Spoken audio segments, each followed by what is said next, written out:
سب گھروں کو ٹوٹنے سے بچانا، لیکن سب سے پہلے اپنا گھر ہے. الحمدللہ. تو میں آپ سے یہ پوچھنا چاہتی تھی کہ آپ کی اس کورس سے کیا توقعات ہیں، کہ اس کورس کو کرنے کے بعد پھر کیا ہو جائے؟ آپ ٹیسٹ دے دیں، رزلٹ آ جائے، یا کچھ اور؟ جی، آپ کہتے ہیں ہم سکھانے والے بن جائیں. یہ آپ کے جو مقاصد ہوں گے نا، آج آپ کا طرز عمل اسی کے مطابق طے پائے گا. اچھا، اور کون، اور کوئی جو بتائے؟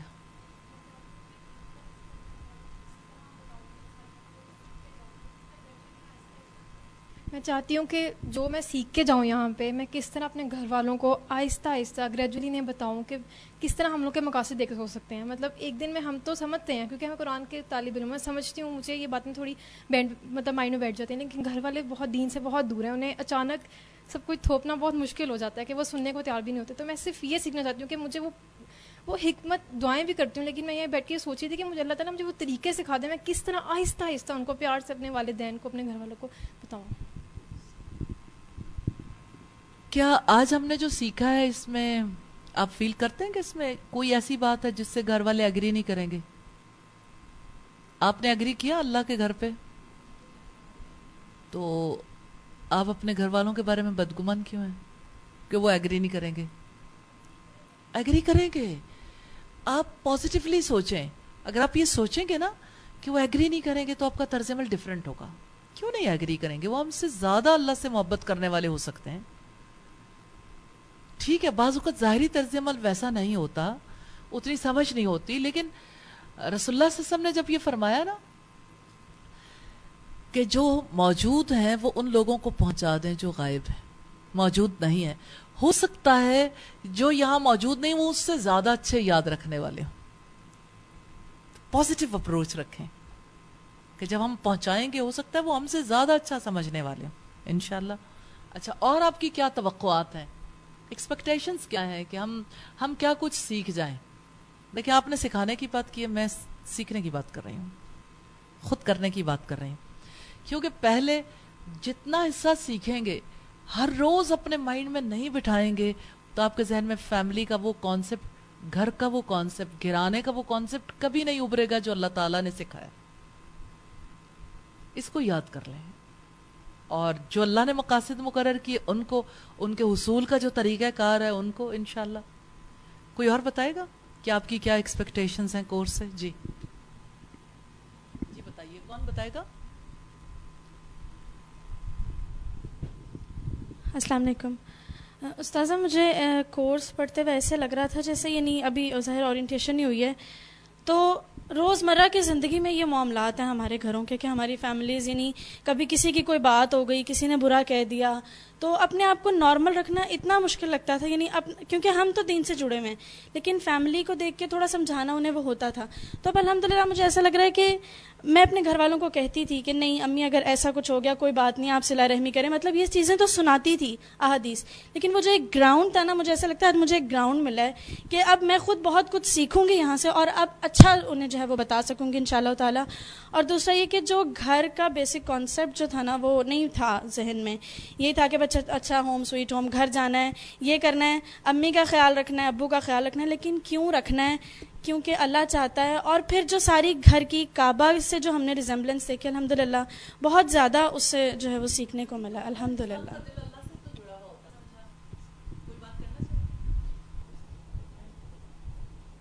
پہلے تو مجھے یہی سمجھ نہیں آتی تھی کہ گھر میں سکون کیوں نہیں ہوتا ہے. اب ہم نے ایک بات پڑھی تھی کہ مطلب ایسا ہوتا ہے کہ سکون اس وجہ سے نہیں ہوتا ہے کہ کچھ لوگ تو جو ہے اللہ کی آیات کو پڑھ لیتے ہیں، ان کی سوچ مختلف ہو جاتی ہے، ان کا گراؤنڈ ڈفرینٹ ہو جاتا ہے. اور کچھ لوگ جو نہیں پڑھ پاتے ہیں گھر میں، ان کا گراؤنڈ کچھ اور ہوتا ہے، وہ کچھ اور طریقے سے سوچتے ہیں، اور جو نہیں پڑھتے وہ کچھ اور طریقے سے سوچتے ہیں. تو مجھے ایسا لگ رہا تھا کہ واقعی سکون قائم کرنے کے لیے یہ ضروری ہے کہ سب لوگ اللہ کی آیات کو پڑھیں. سب لوگ جو پڑھ رہے ہیں ان کا یہ فرض ہے کہ وہ دوسروں کو بھی جو ہے نا اس طرف لے کر آئیں. اور اگر نہیں لا سکتے تھوڑا تھوڑا مطلب ان کو ضرور کچھ نہ کچھ ایسا ضرور دیں کہ ان سب کا جو تھنکنگ لیول ہے وہ ایک ہو جائے. جب تک وہ ایک نہیں ہوگا سکون نہیں آ سکتا. کوئی اور کچھ کہنا چاہتا ہے؟ جی آج اپنی ایکسپیکٹیشنز بتائیں گے، اپنی کوئی بات آپ شیئر کرنا چاہتے ہیں، آپ نے جو سیکھا اس کے بارے میں، تو کل انشاءاللہ ہم بہتر طور پر بات چیت کرنے کے قابل ہوں گے نا. سر جیسے ہم یہ دیکھ رہے تھے کہ ہمارا مقصد کیا ہے نا، تو میرے بار بار میرے دل سے یہی دعا نکل رہی تھی کہ یا اللہ اس کی پہلے مجھے سمجھ دے دینا، کہ مجھے سمجھ آئے گی، میں پریکٹیکل کروں گی، پھر لوگ شاید میری بات سنیں گے نا. کیونکہ مجھے ایسا فیل ہوتا ہے کہ جب میں اس فیلڈ میں اس والی جگہ پہ آئی تھی تو مجھے کسی نے سکھایا تھا تو میں نہیں سیکھ پائی تھی نا، بلکہ میں کسی انسان کی طرف دیکھ کر یہاں پر آئی تھی. تو میرا بھی یہی دل کر رہا ہے کہ ہم بھی ایسے، اللہ تعالیٰ ہمیں ایسے سمجھ دے کہ ہم ایسا رول کریں کہ لوگ بھی یہی کریں، کہ ہم بھی ان کی طرح جس طرح یہ لوگ کرتے ہیں تو ہم بھی اس طرح بن جائیں، کہ جیسے کہ ایک کامیاب انسان جو ہے ویسے بن جائیں.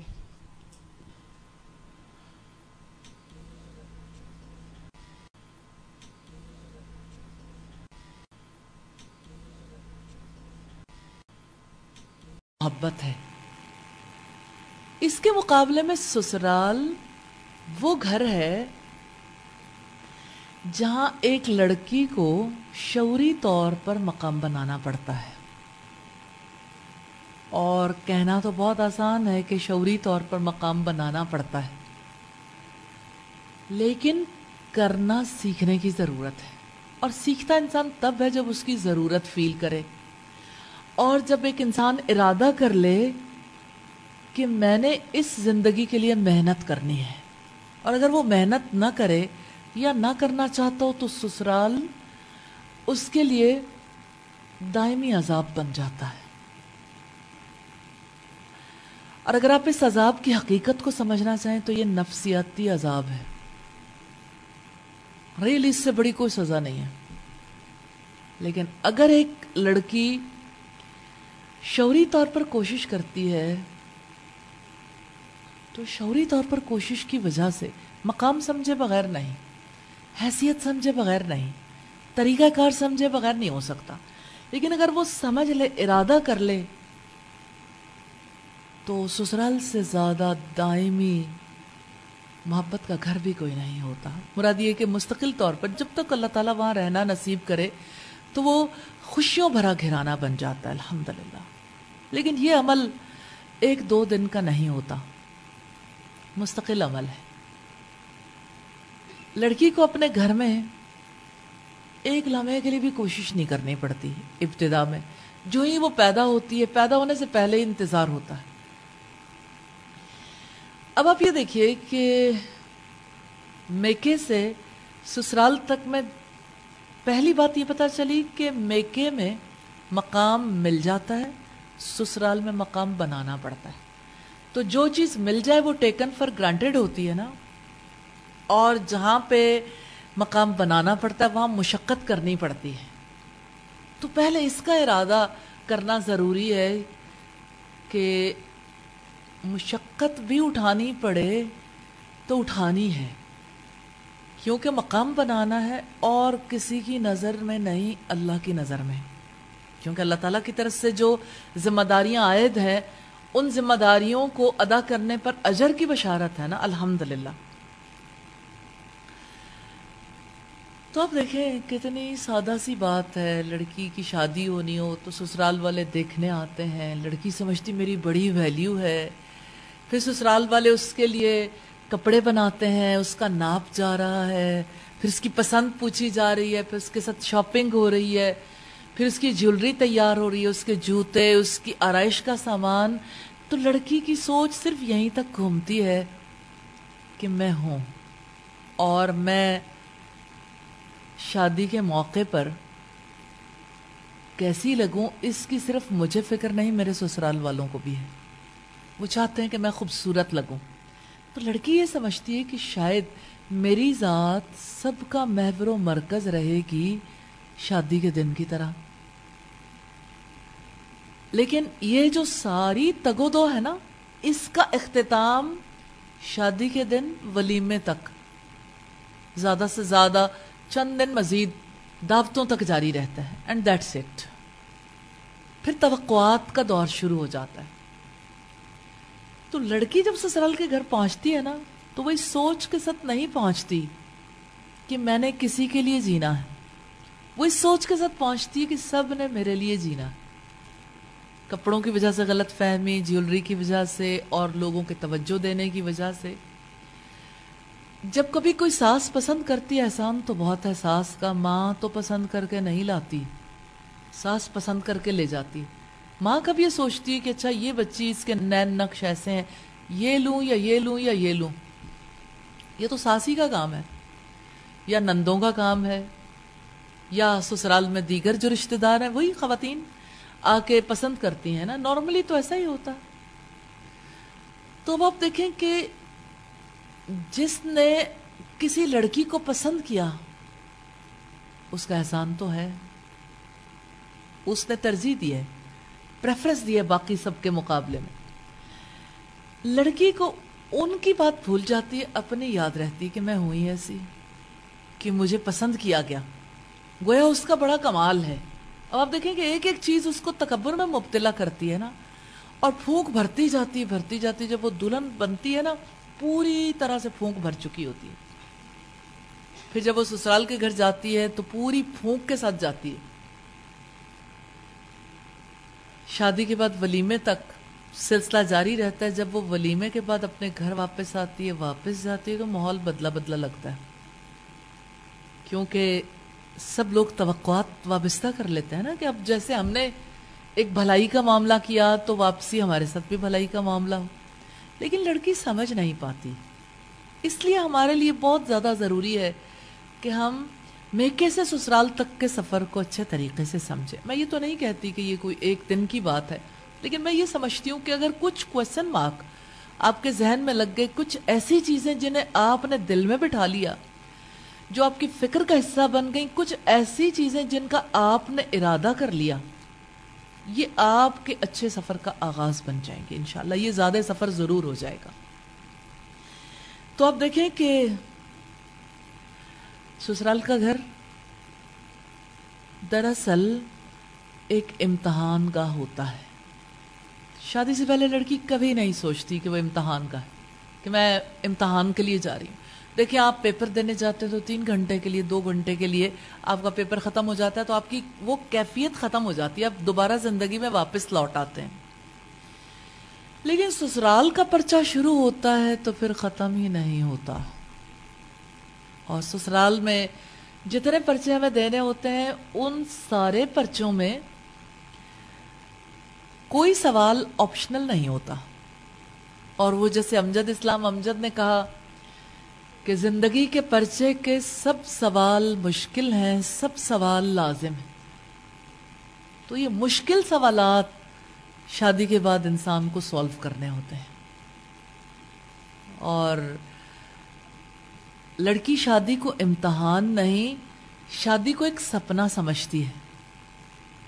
جو ہی حقیقت کے دور کا آغاز ہوتا ہے اس کے سپنے چناکے سے ٹوٹ جاتے ہیں، اور لڑکی پھر حقیقت کو فیس نہیں کر پاتی. تو آپ یہ دیکھیں کہ ہم اگر اس کی مثال سمجھنا چاہیں تو میکے کی مثال ایسی ہے جیسے مچھلی کسی پانی کے اندر ہو، چاہے وہ دریا ہو، چاہے وہ چشمہ ہو، چاہے وہ کنواں ہو. جس وقت لڑکی سسرال میں جاتی تو اس کی حیثیت ایسے ہو جاتی ہے جیسے مچھلی کو پانی سے نکال کر خشکی میں رہنے کا عادی کیا جائے. تو آپ دیکھیں کہ خشکی میں رہنے والی مچھلی کی کیا کیفیت ہوتی ہے. ہر پل وہ تڑپتی ہے، کیونکہ ماحول اس کی مرضی کا نہیں ہے نا. تو ایک لڑکی کو جان لینا چاہیے کہ میں نے جہاں جانا ہے وہاں میں نے خشکی کا عادی بنانا ہے اپنے آپ کو. پانی تو میکے کا ہی تھا، محبتوں کا پانی، چاہے وہ محبتوں کو دریا ہو یا محبتوں کا چشمہ ہو یا محبتوں کا سمندر ہو. اب ایک گھر سے دوسرے گھر تک کا جو سفر ہے تو وہ بھی گھر. بات یہ نہیں ہے کہ وہاں سے محبت نہیں مل سکتی ہے، لیکن اتنی جلدی تھوڑی ملے گی، اتنی آسانی کے ساتھ تھوڑی ملے گی. تو یہ بات آپ کے ذہن میں رہے گی کہ اپنے گھر میں تو ایسی مچھلی کی طرح ہے جو پانی میں خوب جہاں چاہتی ہے وہاں پہ ایک جگہ سے دوسری جگہ ٹریول کرتی ہے اور جو چاہتی ہے کھاتی ہے، اور اسی طرح جیسے موو کرنا چاہتی ہے موو کرتی ہے. لیکن جس وقت مچھلی کو پانی سے نکال دیا جائے تو خشکی میں مچھلی اپنی مرضی سے کچھ بھی نہیں کر پاتی سوائے تڑپنے کے. تو اس کا یہ مطلب نہیں کہ کسی نے ہر وقت تڑپنا ہوتا، لیکن فضا ناسازگار ہوتی ہے. ماحول مرضی کا نہیں ہوتا. بس سادہ سی بات اپنے ذہن میں رکھیں کہ ماحول وہ نہیں ہوتا جو میکے کا ماحول ہے. ایون جن گھرانوں میں بہت محبت ہوتی ہے نا, کہیں خالہ کے گھر, کہیں پھوپھی کے گھر, کہیں چچا کے گھر, کہیں ماموں کے گھر, فیملی میں سے دور دراز کے رشتہ دار ہوں, بے شک فیملی کا ماحول کتنا ہی ملتا ہو, سسرال سسرالی ہوتا ہے. شادی کے بعد حالات بدل جاتے ہیں. میں ایک ایسی فیملی کو جانتی ہوں جہاں پہ 2 بھائیوں کی اتنی محبت, ان کے ہاں 2 بہنیں یعنی خالہ بھی تھیں بیک وقت اور چچا تایا کے بچے تھے, اور شروع سے بچپن سے جب سے پیدا ہوئے اکٹھے رہے, اور آپس میں ہم آہنگی بھی تھی, اور محبت دیکھ کر گھر والوں نے شادی کر دی. جو ہی شادی ہوئی اختلافات شروع ہو گئے, اور ایسے اختلافات ایک ہی گھر میں وہی 4 دیواری عذاب بن گئی, اور بالآخر طلاق تک جا پہنچی بات. اور ایک ہی گھر میں 2 بھائی رہتے تھے, اور پھر ایسا ہوا کہ طلاق ہو گئی اور اس بچی کی کسی دوسری جگہ شادی ہوئی, اور وہ لڑکا بھی اس گھر میں آتا تھا. اب سوچئے کہ ماحول کتنا عجیب و غریب ہو گیا نا. اور اس کے پیچھے کیا تھا؟ لڑکی کی بے شعوری. میں نہیں سمجھتی اکیلی لڑکی اس مرض میں مبتلا ہوتی ہے. گھر والے بھی, کسی کا مقولہ ہے کہ بچوں کا باپ احمق ہوتا ہے, بے وقوف ہوتا ہے. وہ اصلاً بے وقوف نہیں ہوتا, کیونکہ سارے ہی باپ تو ہوتے ہیں نا. اصلاً بے وقوف نہیں ہوتا, بے وقوف بن جاتا ہے. یعنی اولاد کی محبت اسے بے وقوف بنا دیتی ہے. تو یوں ہم دیکھتے ہیں کہ جو معاملات اپنے گھر میں ہوتے ہیں, جو محبت اپنے گھر میں ملتی ہے, جو توجہ اپنے گھر میں ملتی ہے, سسرال میں وہ توجہ نہیں ملتی. خون کا رشتہ توجہ اور محبت کا سبب بنتا ہے, اور سحر کا رشتہ شعوری رشتہ ہے. جیسے آپ دیکھیں جتنے خون کے رشتے ہیں ان کی محبت پر اللہ کی محبت کو ترجیح تب دی جا سکتی جب کسی کو اللہ کی محبت کی حقیقت سمجھ. اللہ تعالیٰ کی محبت بھی فطری نہیں ہے, شعوری نہیں ہے, فطری نہیں ہے, پیدائشی نہیں ہے. رسول اللہ کی محبت پیدائشی نہیں ہے, دین کی محبت پیدائشی نہیں ہے, شعوری طور پر اپنانی پڑتی. اسی طرح سے سحر کا, سسرال کا جو رشتہ ہے اسے بھی شعوری طور پر اپنانا پڑتا ہے. تو کتنی باریکی سے دیکھنے کی ضرورت ہے کہ یہ رشتہ کیسا ہے, اس میں کرنے والے کام کون سے ہیں, کیسی خصوصیات کی ضرورت ہے, اور کس طرح سے ان خصوصیات کی وجہ سے ہر دم کانشیس رہنے کی ضرورت ہے. تو آپ دیکھیں کہ جو لڑکی یہ سمجھ جاتی ہے کہ سسرال کا ماحول فرق, میکے کا ماحول فرق, سسرال میں مقام فرق, میکے میں مقام فرق, اور میکے میں ایک لڑکی ایڈجسٹ ہوتی ہے نا. جیسے آپ دیکھیں کہ کسی بھی مشین کا کوئی پرزہ ہوتا ہے, اس کو انیشلی تو ایڈجسٹ کیا جاتا ہے نا, بعد میں بعض اوقات ایسا ہوتا ہے مسلسل چلنے کی وجہ سے وہ پرزے ڈھیلے ہو جاتے ہیں یا خراب ہو جاتے ہیں. لیکن اگر ایک مشینری کا پرزہ نکال کے دوسری مشین میں ایڈجسٹ کرنا ہو تو ایڈجسٹ تو کرنا پڑے گا نا, اگرچہ بالکل ایڈجسٹ ہو جائے. لڑکی سسرال میں جا کے ایڈجسٹ ہونے کے لیے تیار نہیں ہوتی. جانتے ہیں کیوں؟ کیونکہ وہ جو ماں باپ ہے نا وہ ایک فارمولے پہ عمل کرتے ہیں, وہ آپ سب کو پتا ہے. کر کر کے منتیں تیری عادت بگاڑ دی, دانستہ ہم نے تجھ کو ستمگر بنا دیا. محبتیں, یہ کھا لو بیٹا, کیا کھانا, آپ کے لیے کیا بنائے, آپ کیا پہننا پسند کرو گے. جب بچے ہوتے ہیں تو ٹوائز کے حوالے سے, پھر جب تھوڑے سے بڑے ہوتے ہیں ان کے لنچ باکسز, ان کی بوٹلز پانی کی, ان کی اسٹیشنری, ان کی بکس, ان کا بیگ, ان کی ہر چیز, ان کا روم, ایون یعنی جن کے پاس اتنی وسعت ہو تو بچوں کے رومز, بچوں کے روم کی ڈیکوریشن, ان کا گھر میں رہنا, ان کی ایجوکیشن, ان کی اسکولنگ, اسکول کے بعد جب وہ اگلی سٹیجز پہ جاتے ہیں تو وہ کیا سبجیکٹ پڑھنا چاہتے ہیں, زندگی میں وہ کیا بننا چاہتے ہیں, ہر ایک چیز کے بارے میں. دور بدل گیا نا. بیٹا یہاں پہ انگلی نہیں رکھو گے, اٹ لکس ویری آکورڈ. جب آپ ہونٹوں پہ انگلی رکھ کے ہر وقت ایسے کرتے ہو نا, کوئی بھی, وہ کوئی بھی ہو, تو یہ اچھا جسر نہیں ہے, ایسا مناسب نہیں لگتا, نامناسب رویہ. اچھا اب آپ دیکھیں میں نے اس کو ایٹ دا اسپاٹ اس لیے پوائنٹ آؤٹ کر دیا کہ ہمارا موضوع ہی ایسا ہے کہ جیسے فرض کریں میں نے آپ سے کہا، آپ نے میری بات کو قبول کر لیا، اگر آپ کی ساس آپ سے کہے گی پھر آپ کا کیا کیفیت ہوگی؟ کیونکہ میرے لیے آپ کے دل میں گنجائش ہے. بس اتنی سی بات ہے، یہ مثال دینے کے لیے کہ دیکھو میں نے آپ کو ایک بات کہی نا، یہی بات ساس کہنے سے پہلے 100 دفعہ سوچتی ہے کہ دلہن کا موڈ آف ہو جائے گا. موڈ آف ہوگا تو پھر آن ہونے میں پتہ نہیں کتنا وقت لگ جائے، شاید آن ہی نہ ہو. ہمیشہ کے لیے کوئی بات دل میں رہ گئی تو پھر کیا ہوگا؟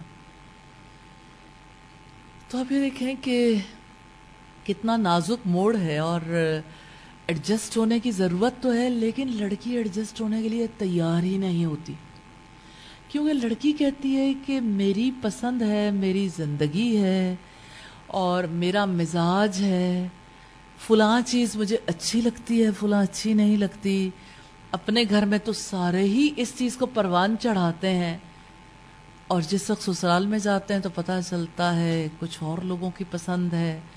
لڑکی چاہتی سارے میری پسند میں ڈھل جائیں، میرے مزاج کے مطابق چلیں. جو پہلے سے اس گھر کے رہنے والے ہیں وہ عجیب محسوس کرتے ہیں کہ یہ کیسے ہو سکتا ہے کہ ابھی جمعہ 8 دن ہوئے نہیں آئے ہوئے اور ہم سارے ہی اس کے مطابق ڈھل جائیں.